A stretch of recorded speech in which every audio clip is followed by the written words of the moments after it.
Hi, and welcome to The Upside, the show in Long Meadow that talks about the positive things that are going on in our community. Today we're going to take a little bit of a different twist. We're going to be more talking about the state Senate race. Last week there was a scheduled debate in which two candidates were invited to be here in the LCTV studios, and my good friend Mr. Nolette was the moderator. Unfortunately, there actually is a third candidate in the race, and it's Mike Franco. Mike's joining me here today, so Mike will be talking about the race. Just so the audience knows, I did reach out to the campaign manager for Eric Lesser and let him know that if they'd like to participate, they could. And I didn't hear back, and it doesn't mean that they didn't want to be here, it's just I didn't hear back. But I just want to clarify that. So Mike, welcome to the show. Thank you, Paul. It's the highly rated #1 show in its time slot between 2:15 and 2:20 a.m. on Tuesdays. I understand that. So, a lot of people watch this. So Mike is a candidate for the 1st Hamden District, which is made up of 9 cities and towns, and Long Meadow is one of them. Mike, why don't you tell, I'm going to give you an opening statement, tell people why you got in the race, and we'll go from there. Sure. I'm Mike Franco, born and raised Springfield, East Long Meadow, and I've been politically active for a good 15 years or so in local politics and area politics.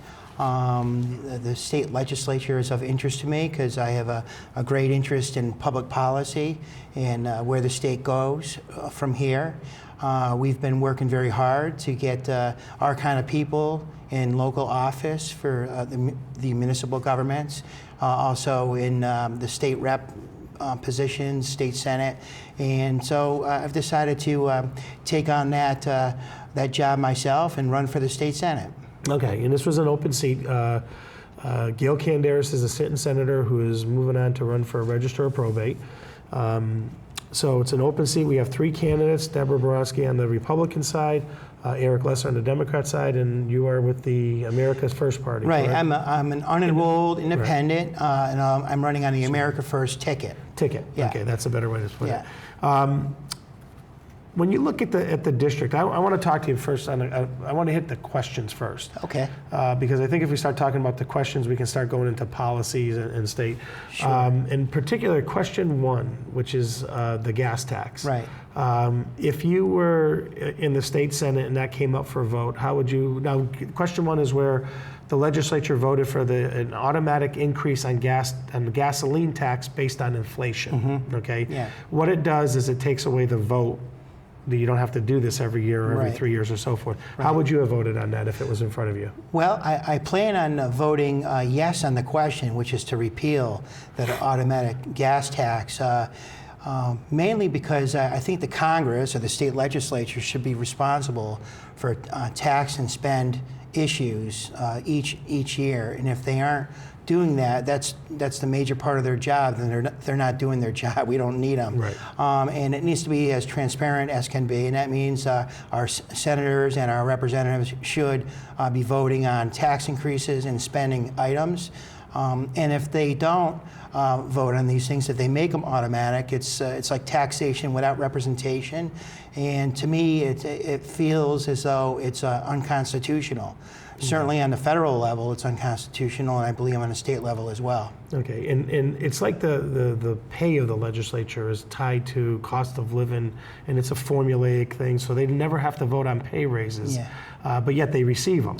And to me, that's more of a cowardly vote. Yeah. So you can say, I remember when a state rep was newly elected and got a pay raise 3 days later, and said, well, I never voted for it. Right. You know, it's automatic, and that's the danger, is it then becomes automatic, and it's never looked back on and say, are we doing the right thing? Right, exactly. Yeah. The other question I really want to talk about is, more because of the local area, is the casino question. Right. So in fact, just for the public knowledge, I think all 3 candidates for this question 1 are voting to repeal the gas tax. Right. Or in favor of question 1. Right. Eric Lesser is very different in his reasoning. Yep. As compared to Debbie Borowski and myself. Right. So question 3 is the casino.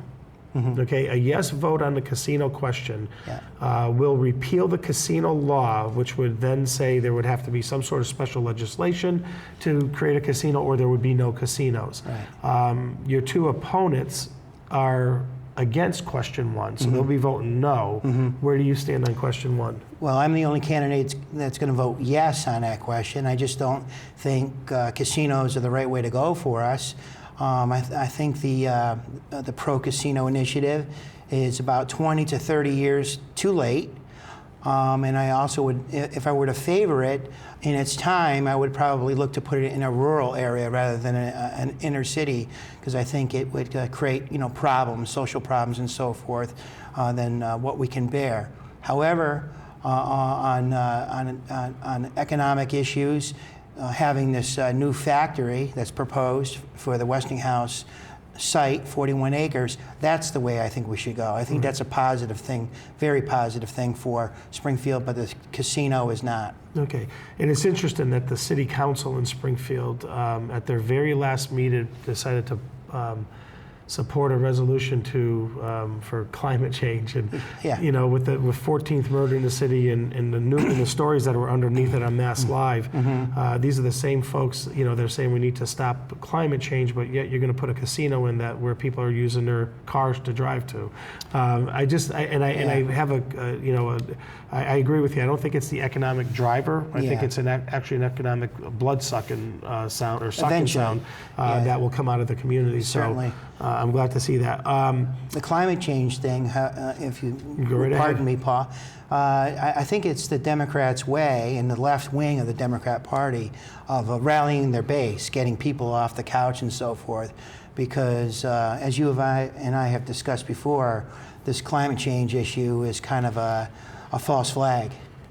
So it just seems to me we're just over 2 weeks out from the election, and the Democrats are doing everything they can to rally their base to get them off the couch. Correct.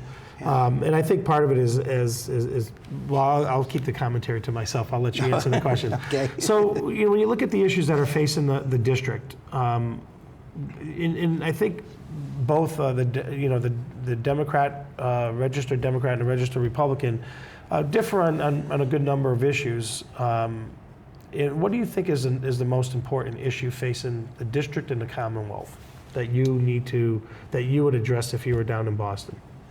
Well, like the other two candidates, the economy and jobs is very important.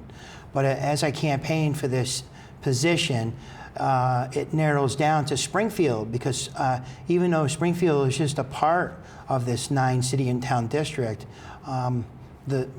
all the indicators and drivers, the crime, the housing, the workforce, all these things seem to be centered in Springfield as to whether Springfield's doing good or doing poorly.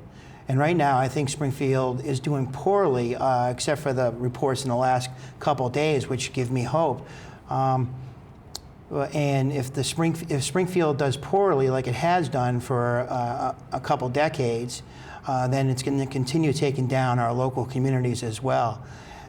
Like your folks, Paul, my mom and dad were born and raised in Springfield. My dad is from the South End, grew up there in poverty, but they had a good quality of life. They were second generation Italians in the South End, and my mom grew up in the lower Liberty Heights area, Swedish and Polish descent. And Springfield was, even though there was poverty back then, it was a good place to live. People had pride in in their surroundings where they lived. They worked hard. When they came over from the old country, in my case, Sweden, Poland, and Italy, they came here to work and work hard, 2 or 3 jobs. They had a good work ethic. I think we've lost some of that. In the previous debates with my opponents, we talk about Springfield, and I'm the only candidate that has been addressing the cultural issues. I said that we need to do a lot more listening to the likes of Bill Cosby and Anthony Scott, the former police chief of Holyoke, than all this rhetoric and bluster with regard to MGM. Yeah. So I think that with a new blend of politicians, hopefully statesmen and women, we can move Springfield and the rest of the area in the right direction. Okay.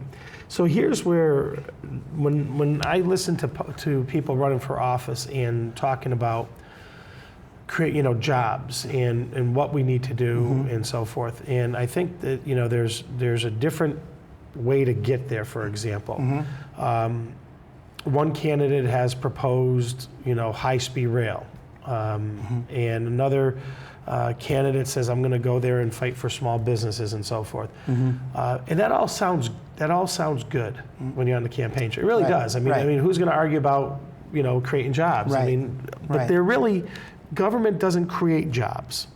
Government can either stand out of the way, or they can help. What do you?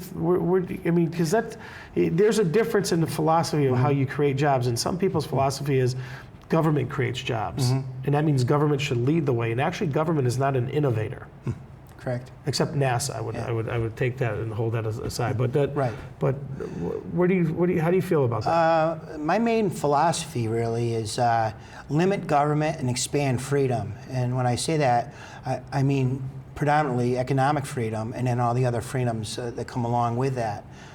The government does have to get out of the way. That's part of the problem with the casino issue. The government is so heavily involved in the casino issue statewide that it can't get out of its own way, and therefore it has taken 20 or 30 years. When I traveled out west with the Air Force and to go to graduate school, there was casinos in various states, obviously Nevada and California, Minnesota. And out west or the Midwest, it wasn't a big deal to have a casino there. They were on a long road to nowhere, and there was usually a truck stop with good places to eat and some slot machines and some card tables. And it was very much a family affair, Out here in the East and Northeast, these casinos are one-stop shops where folks go inside, they do all their spending, and they leave. I don't think that the casino companies here, and although they're very strong special interests, and I'm not doing myself any good speaking like this in their eyes, but I don't think they really do enough to integrate with the local community. They may end up paying heavy taxes and so forth, but what about the boutique shops? The Red Roses and the bars and so forth downtown, the hotels like the Marriott. Are they going to get the casino business, or the casino business going to stay in the casino? You see what I'm saying? So business is very important to me. In the 90s, I was a businessman, a sales and marketing guy. I'm the only person of the three candidates who actually spent time on the shop floor, testing tools, doing inventory for shops. I was on my hands and knees in Tightflex back in the 90s doing inventory for them for fasteners, nuts and bolts and washers. I don't think either of these candidates have ever done that. Even though they're very, very nice people and I like them personally. I have a picture here of Eric Lesser in Hoppy Tool with the safety glasses on, talking to the principal of the organization and so forth. I've been actually in that shop doing application exercises, trying to sell tooling and find the best cutting tools for the right application with operators of the equipment. I know how to read a blueprint. I don't know how to operate a machine, but I know what's going on when an operator is operating that machine. So I'm the only one that really knows that. I worked in the field as a salesman and marketing guy and sometimes a technical representative to make things work in business. And the last thing these businesses need is the government getting in their way. When I read the local papers, these nice local papers like Longmeadow News, is it, or The Reminder, or some of the Turley publications in the other areas of the district, I see news articles or feature articles about businesses, and it always seems to be the same handful of businesses at the table with the legislature, trying to get the job training programs and just trying to kind of ingratiate themselves with the legislature for whatever reason. But believe me, I've been in hundreds of businesses in the Western Mass area that don't really have anything to do with politics. They want to concentrate on their business. They want to make that widget at the best they can do with the best profit margin. They want to have a good reputation. They want to grow a business that their father or grandfather handed down to them. So they're not worried about Angelo Pupolo or Gail Canderas. They're worried about the profit margin, being able to meet their payroll and so forth. They want the government to be out of the way, and I know that for a fact because I've talked to these folks. Okay. So when in this race has been very interesting in the first Hamden, Hampshire district, because first there were 5 Democrats running in the primary. And we saw some pretty good mudslinging going on in that primary with the Democrats amongst themselves. Yeah. Most of it centered around Eric Lesser's ability to raise a lot of money. And what I always find, and then they wanted a spending cap, and then after Eric won the primary, the Republican said we want a spending cap. And and one of the things is that you've kind of stayed out of that, and haven't been part of that. But I find that when someone wants to say we want to, first of all, God bless Mr. Lesser for being able to raise $300,000 in a primary. I agree with you. And also, God bless him for being able to spend $300,000 in a primary. Yeah. So, but I think that's a quality somewhere along the line. Maybe not how you view it, but Right. But when another candidate says, "I'd like to see a spending limit," in essence, and then accuses the other candidate of wanting to buy the election. To me, it seems like they want to just buy it more cheaply. When you say I only want to spend here, but they're spending up here. You have any thoughts on any of that, or do you want to stay out of it completely? Or Well, I've spoken about it in various debates. The first time I hit on it was at the WGBY forum or debate we had. And keep in mind, a lot of these candidate appearances have not really been true debates. They've been more like candidate forums. Yep. And there's been a little bit of a back and forth here and there, but most of that is done like online or in the newspaper and so forth. But most of the forums have been very friendly and easygoing. And the moderators have usually been very nice as well. And I do thank you for having me here today in the Longmeadow Cable Access Television as well. It's a pleasure to be here. At the WGBY debate with Jim Madigan, we spoke to that. Deborah Boronsky brought it up, in fact. And I disagree with her on that. I think it puts her at a disadvantage to go that route. And either she should have remained silent or she should have congratulated him on his ability to raise money. That would have been the more proper thing to do. I said, hey, I'm grassroots. Why don't we all just stay at the 0 level, and then we can just talk about everything along the campaign trail. That would be great for me, right? But it's not the case. It's not reality. I don't believe in spending limits. And I think it's admirable, and I'm very impressed at his ability to raise money like he has. And I told him so. But it's up to the other 2 candidates and other interested people in the public to look as to where that money's being raised from and where it's being spent as well. Is it being spent on frivolous things? I think Eric did take some travel and certain people in his campaign to go to fundraising activities out of state with campaign money. Likely to be legal. I don't know if people would see that as frivolous, or cost effective. But in any case, you could look at where the money's coming from as well. What other major metropolitan areas like Washington, D.C., Chicago, Boston, New York, and that's truly the case. So it's up to really Deborah Boronsky and myself to call Eric out on that, the spending and where the money's coming from, and make an issue out of it. And that's what the reporting is all about. And again, I've been very consistent with reporting of the income. And as we saw that Ms. Boronsky had some problems with reporting, which was, kind of saddened me as a fellow candidate and a former Republican, that the reporting wouldn't be up to par and that she would be attacked on the campaign trail with regard to that. It's unfortunate.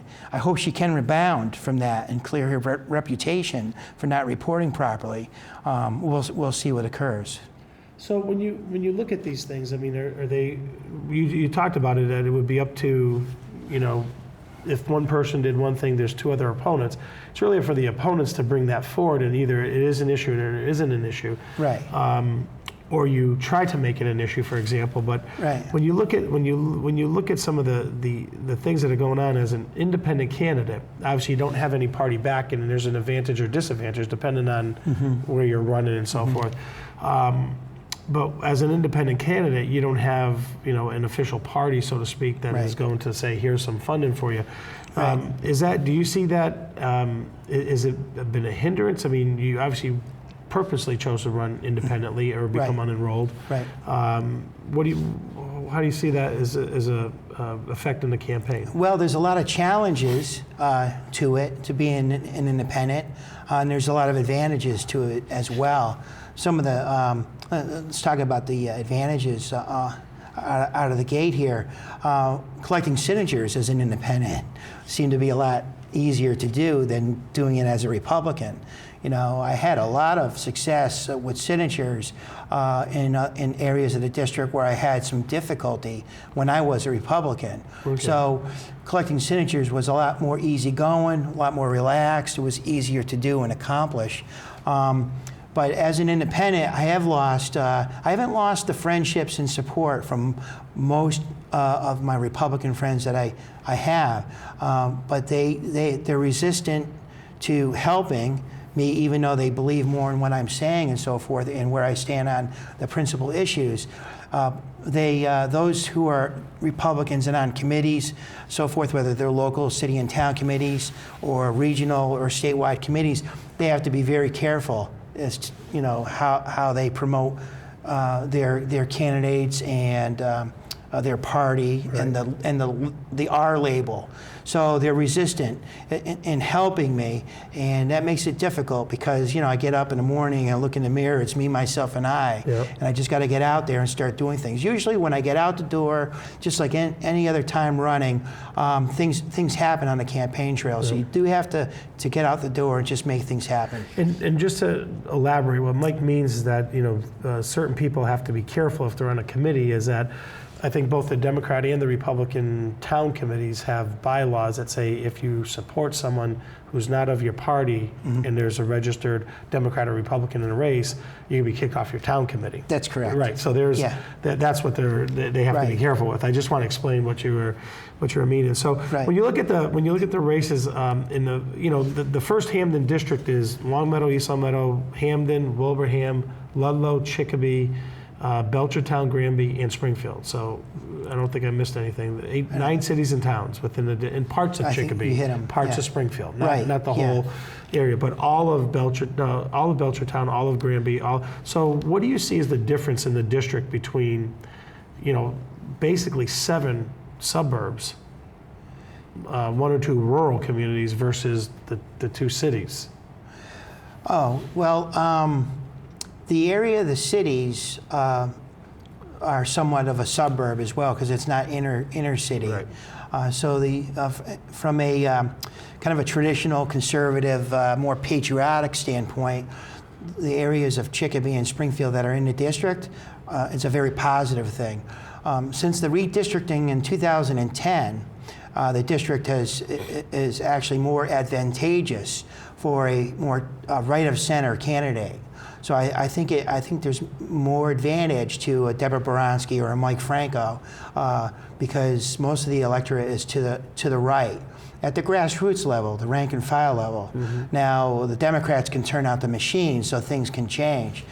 But I see it as the most traditional conservative district in all of Western Massachusetts, really. Mm-hmm. And I've run in cities and towns. I've been on the ballot in most cities and towns in all of Western Massachusetts. When I ran for governor's council, there was 96 cities and towns, and it went from the Quabbin Reservoir, just to the east of us here, all the way to the New York State border, and then down to the Connecticut and New Hampshire, Vermont borders, 96 cities and towns.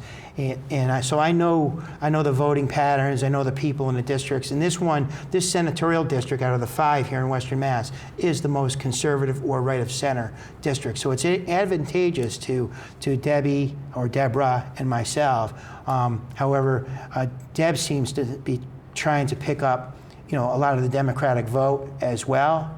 So if I'm fortunate, I can pick up the more traditional, conservative, patriotic votes. So let me ask, what's been lacking in this senatorial district over the years? I mean, there's obviously you chose to run in it. Yeah. So what's been lacking that you said, look, this is the seat I want to run for? Well, the same old way of doing business. You see the crime in the city and so forth.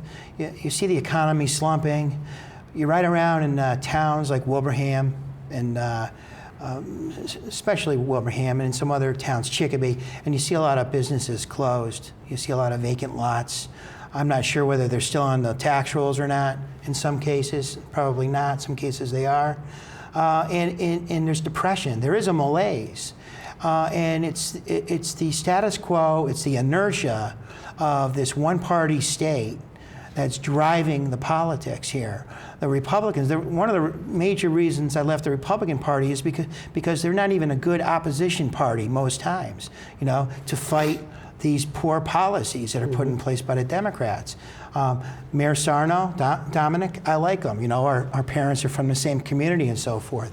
However, he seems conflicted.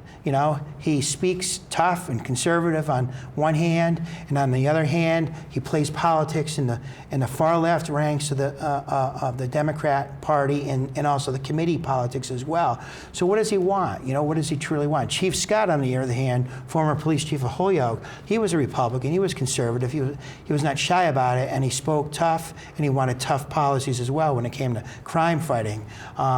In Springfield, we've had a lot of violence recently, lots of violence, gun violence, knife violence, assault and batteries, robberies. Hopefully we can turn that around. The judges, and that's another topic we've been talking about, have to do their job. They have to be creative and give stiffer penalties for some of these criminals with extreme records as to not let them out. Big drug bust in Agawam yesterday. 118 pounds of marijuana, which is the forces are trying to legalize, which I disagree with, and I don't know, millions of dollars, I forget the amount, of cash, unbelievable amount. It's going to drive the prices up for our friends who are partaking in that. Okay, so we're getting close to our time limit here. So what I really want to do is there something that you wanted to bring up and talk about that we haven't spoken about today? Well, I just want to let Longmeadow folks know that I am the most conservative candidate in this race. I am pro-life. I'm pro-Second Amendment.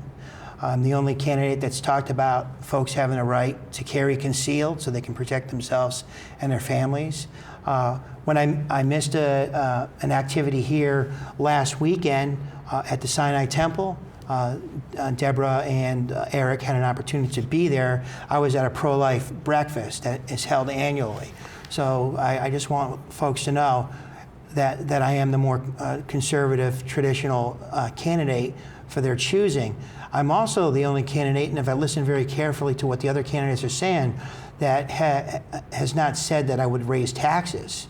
I'm saying that I will repeal and take the taxes down because, of course, Eric said he would raise taxes. We're going to need a lot more tax dollars to do high-speed rail. Mm-hmm. And Deborah said that she would raise taxes on condition. So I don't know what that really truly means. Okay, and I was going to ask you that because I've heard you say that you are the only person that said no taxes, we want to reel back. Right. The other thing I want to just bring up, and I know you don't like to brag about things, but you're also a veteran. I want to say thank you for your service, number one. Yeah, you're welcome. Thank you. But I do want to make that known to people. Mm-hmm. At the time of this taping, there is 2 weeks minus 1 day to go. There's been some polling, I guess, by internal organizations and things like that, but I don't think they've polled like the traditional, like the Suffolk University polls, for example, Western New England for this particular district. Mm-hmm. Obviously, between now and then, there's going to be a push to get the vote out and do as many activities as possible. Right. What do you feel like you need to do in the next 2 weeks to make a statement in the race? Make appearances and get out there every day. I'm off the next few weeks, and so I will be on a campaign trail. I hope to force the two candidates to spend more money because I am a wild card in the race, and I can influence the race either way. So they better get out there and spend their money and be active and so forth. And I'll meet them on a campaign trail, and we'll have friendly debates along the way. Okay, and then is there a way that people, if they want to reach out to you, is there a website they can go to, or how do they get a hold of your campaign? Well, I have, if you Google my name, you can find out all about me. You can find out whether I've been married or divorced or have children, all that stuff. Just so if you Google my name, Mike Franco, Senate, you'll find out all the current information about me, and then you can read on more. But I do have a meetup.com site for the 2014 election, and that's easy to get to when you Google it. I'm on Facebook under Mike Franco, Twitter, Vote on Judges Twitter account, and my email is mikefranco@verizon.net. Okay, and that's one thing I want to ask, because we have a couple minutes, I think, or 30 seconds, or because no one's talking to me in the control booth, so we'll just keep talking. Sure, yeah. But you really believe, we got 1 minute there, we got to wrap it up. You believe judges should be voted on, correct? Yes, Chief Scott brought a great initiative here to the local area called recertification of judges. Yep. And what happens is the Governor's Council, which is the constitutional office, the 8 members will put the jurist in the judiciary at the state level, and they'll serve the initial term, and every term after that, the people should have a right to vote on those judges, whether they stay or go. There's a lot more accountability to that. And unfortunately, that doesn't happen. They're lifetime appointments as they stand today, and that makes a difference. And I think that also leads to the bigger, broader discussion of control of crime and things like that. And, absolutely, yeah. so, folks, we're going to be wrapping up. I just want to say thank you, Mike, for coming on board. Thank you, Paul. And doing the interview. I want to say thank you for listening. The most important thing that you can do on November 4th is vote. It doesn't matter who you vote for. Well, it does, but that's your choice. But I mean, get out there and vote, because if you don't, then you shouldn't complain when you get the results that you got. And exactly. So you have choices in this race. You have choices in all of the races, pretty much. So please get out and vote on November 4th, and we'll see you then. Thanks, Great. Mike. Thank you.